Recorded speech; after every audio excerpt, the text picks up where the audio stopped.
السلام علیکم۔ محمد حنیف نجم، عشا Pakistani YouTube channel. پڑھتے رہو درود مومنو، ڈیوٹی یہی تو ہے۔ پڑھتے رہو درود مومنو، ڈیوٹی یہی تو ہے۔ سارے جہاں کی مومنو، بیوٹی یہی تو ہے۔ صلی علی نبینا، صلی علی محمد، صلی علی شفیعنا، صلی علی محمد۔ سچے مسلمانوں اور پیارے پاکستانیوں، جہاں بھی ہو، اپنے خاندان کے ساتھ، اپنے اہل و عیال کے ساتھ اللہ تعالیٰ آپ کو ہمیشہ خوش رکھے۔ آج کی ہماری ویڈیو کا موضوع ہے ہم فلسطین کے لیے کیا کر سکتے ہیں، یعنی ہم فلسطینیوں کے لیے، وہاں کے رہنے والوں کے لیے کیا کر سکتے ہیں، اور ان یہودیوں کو، ان اسرائیلیوں کو کیسے شکست دے سکتے ہیں۔ تو ہم اور کچھ بھی نہیں کر سکتے تو وہی کریں جو ہمارے پیارے آقا حضرت محمد صلی اللہ علیہ وآلہ وسلم نے کیا تھا۔ درہ خیبر اونچی جگہ پر تھا اور یہودی وہاں اپنا کھانے پینے کا ساز و سامان لے کر قلعہ بند ہو گئے اور انتظار کرنے لگے کہ کب مسلمان جو ہیں وہ واپس جائیں۔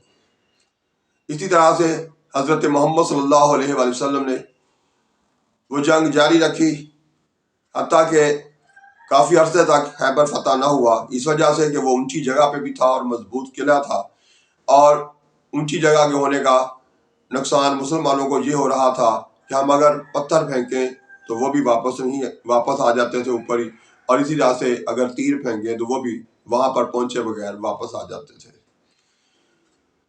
اب اس جگہ پر جب کافی دیر تک کامیابی نہ ملی تو ہمارے پیارے آقا حضرت محمد صلی اللہ علیہ وآلہ وسلم نے ایک نئی حکمت عملی بنائی اور کہا کہ ٹھیک ہے، ہمارے پاس بھی کھانے پینے کا سامان کم ہوتا جا رہا ہے، تو اس طرح کرتے ہیں کہ جانے سے پہلے یہاں پر جتنے بھی درخت ہیں کھجور کے، وہ سارے کے سارے کاٹ دیے جائیں، تاکہ جب یہاں پر ان کے لیے کھانے پینے کا سامان نہیں رہے گا تو یہ خود ہی ان کے حوصلے پست ہوں گے۔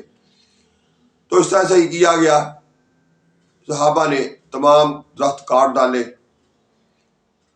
کیونکہ یہودیوں کا سب سے بڑا مال و متاع دولت اور کھانے پینے کا سامان ہی تھا۔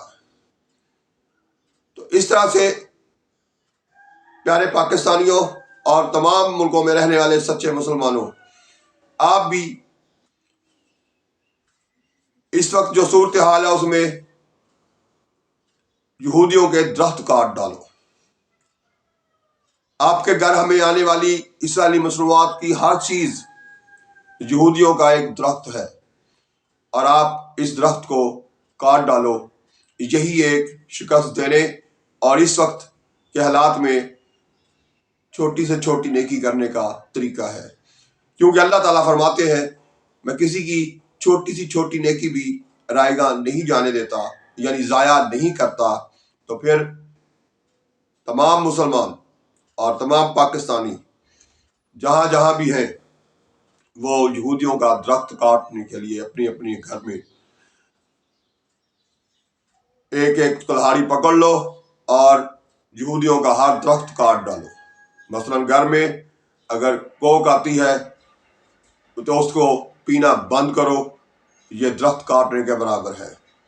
آپ کے گھر میں کوئی اسرائیلی صابن استعمال ہوتا ہے، اسے کاٹ ڈالو، یہ بھی ایک درخت کاٹنے کے برابر ہے۔ اگر آپ کے گھر میں مکڈونلڈ جانے کی روایت ہے تو اسے بھی کاٹ ڈالو اور مکڈونلڈ جانا بند کر دو، یہ بھی ایک درخت ہے۔ اگر آپ KFC جاتے ہیں تو KFC جانا بھی چھوڑ دیجئے، یہ بھی ایک یہودیوں کا درخت ہے، اسے کاٹ ڈالیے۔ اسی طرح سے باقی بھی گوگل پہ جا کے آپ دیکھ سکتے ہیں کون کون سی